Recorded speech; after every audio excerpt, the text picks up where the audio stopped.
Okay, Reading Rainbow, episode 154, Game Day!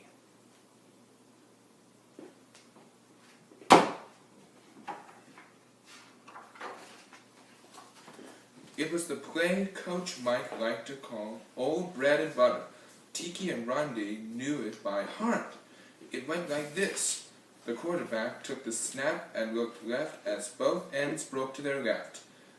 Then, with a quick spin, the quarterback pitched the ball back to Tiki, who followed his brother to the opposite side.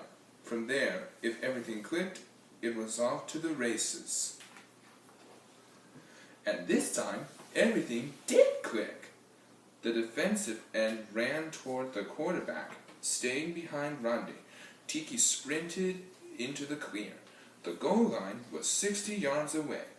At the 20-yard line, two defensive backs closed in on Tiki. Rondé, leading the way, dove at the knees of the first defender and bounced into the second as all three players went down. Tiki leaped high, and kept on going. Touchdown, Vikings! Tiki Barber, number 22, scores! The announcer called out. Rondé saw his whole team converge on the end zone, and he sat up and made his way to the milling crowd. He was limping a little. The block he had thrown had somehow hurt his ankle. Tiki! Tiki! All the Vikings crowded around Tiki and cheered. Even some parents had come out onto the field. Rondé saw his mother looking at Tiki and waving. He wondered, if I hadn't made that block, Tiki wouldn't have scored. Did anyone notice that I... Coach Mike came up beside Rondé and patted him on the shoulder. Nice game, the coach said. Then he added, that twin brother of yours, he's amazing. That's his 7th long touchdown run this season. Yeah, Rondé, said, his head down. You okay? The coach asked. Yeah, I'm okay, Rondé said in a quiet voice. He didn't feel like talking to anyone as he hobbled across the field. It was Tuesday afternoon, and the twins were in their room doing homework. Rondé suddenly looked up from his book and said, Guess how long it took Lewis and Clark to go from the Mississippi River to the Pacific Ocean? Do know? Tiki said.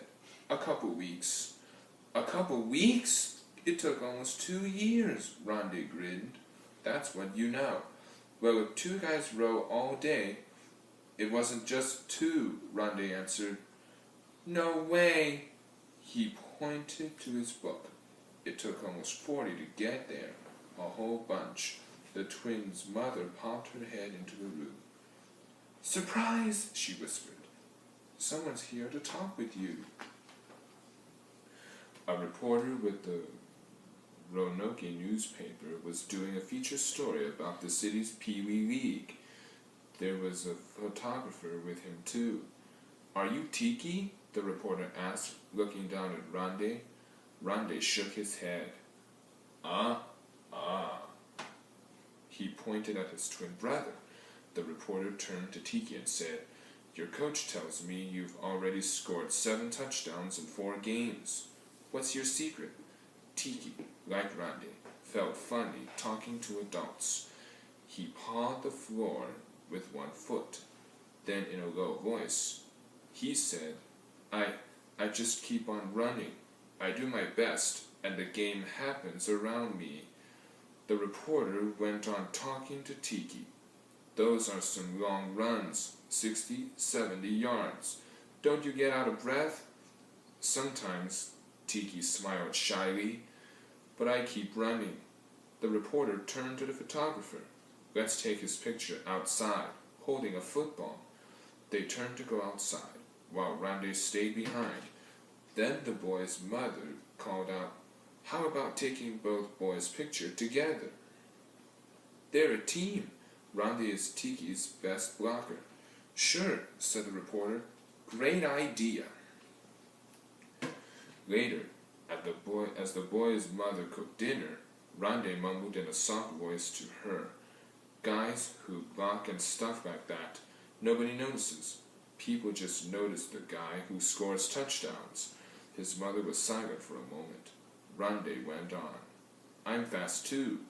At the tryouts this fall, I was fast as Tiki. Why don't I carry the ball more?" His mother seemed to be thinking. Then she popped a funny question. "Who cooks dinners here?" Rande looked up. "Why is Mom talking about dinner now?"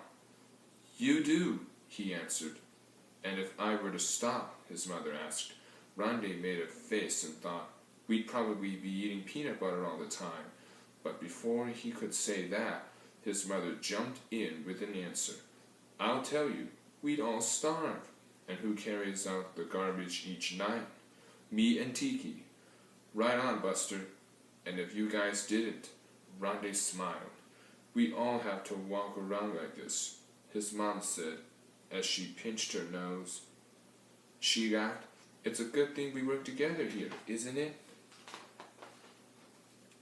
Saturday arrived, but Rande's ankle was still slightly swollen.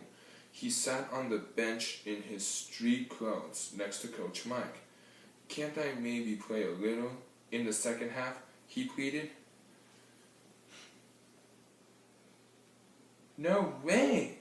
No way, Jose," the coach said firmly. "Besides, next week's game is the big one. Let's get you ready for that." Tiki trotted over to the bench, out of breath from pre-game warm-ups.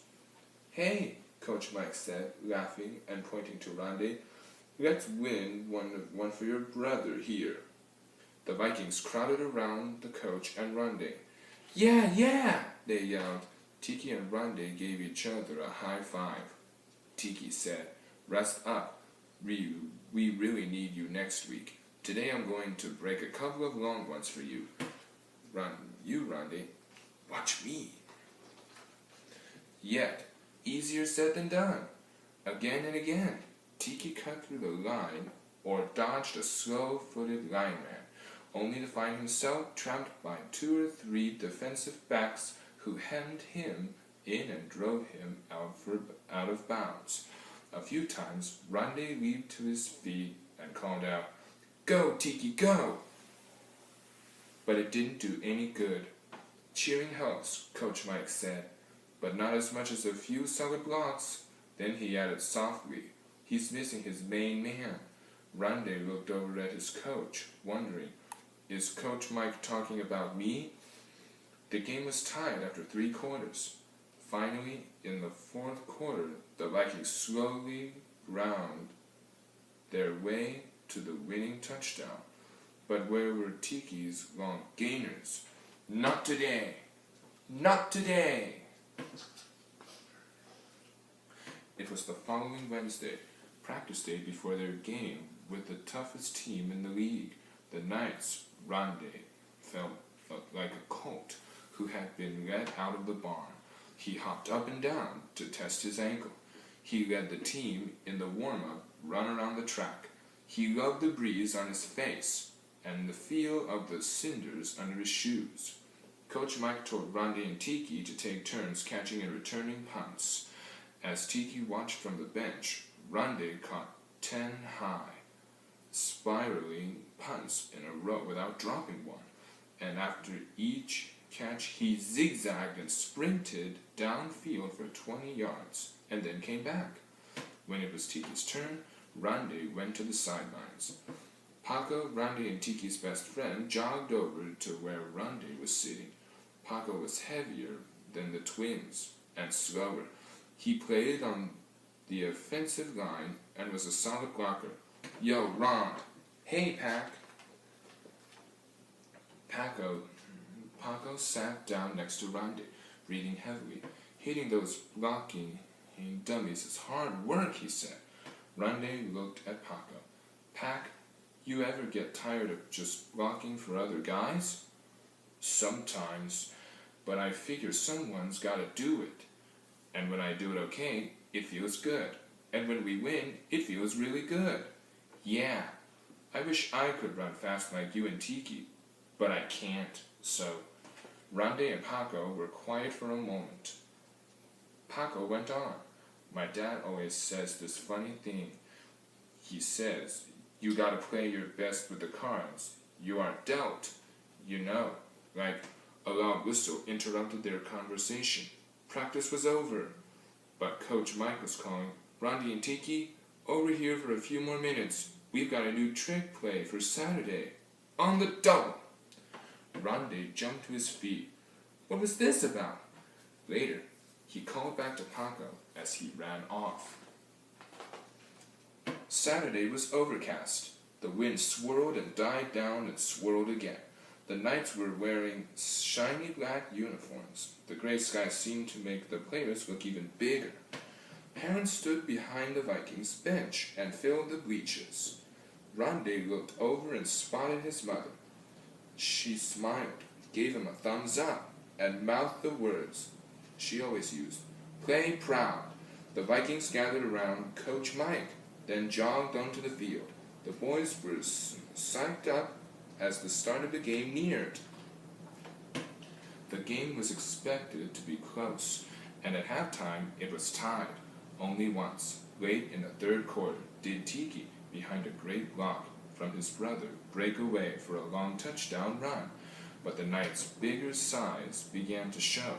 Slowly, yard by yard, they drove to a touchdown and then edged ahead. What now? The Vikings were on their own 40-yard line. It was starting to drizzle, and the clock was running down. The Vikings' blue uniforms were smeared with dirt. Randy sprinted to the sidelines, listened to the coach, and then raced back. He ducked into the huddle to announce the play. Coach Mike says, he looked at Tiki. It's time for old bread and butter +1. Jason, the quarterback, glanced up. Huh, he mumbled. What's the +1? Tiki broke in. Don't worry, it's the same old play, with something added. Let's do it! Paco called out as the team headed for the line of scrimmage. Jason took the snap. He faked a pass to the left and wheeled around. He shoveled the football back to Tiki, who veered outside on the onrushing end. Tiki threaded his way downfield, behind his brother, but 3 defensive backs were closing in. Then something strange happened.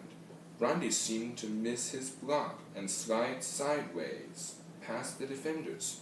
The 3 tacklers sure of themselves now, headed for Tiki. It seemed like it was all over. In a split second, Tiki leaped into the air and spun around. With all his strength, he lobbed a cross-field lateral pass to Randy.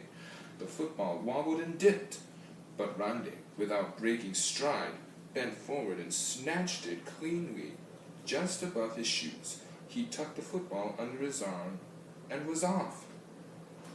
Randy ran faster and faster, with his eyes on the goalposts, the 30-yard line, the 20, the 10. Touchdown, Randy Barber! The announcer called out in a loud voice. The Vikings win, 20-15! Randy stood in the end zone and looked back. The whole team was racing downfield toward him. Tiki was there first. Together, he and Randy held the ball high in the air. The Vikings gathered around. Many hands reached in to touch the winning football. You did it! Tiki shouted at Randy. Randy laughed. No, bro, you did it. Then he stopped. No, we both did it. Then he stopped himself again. No, we all did it. Hooray, Vikings!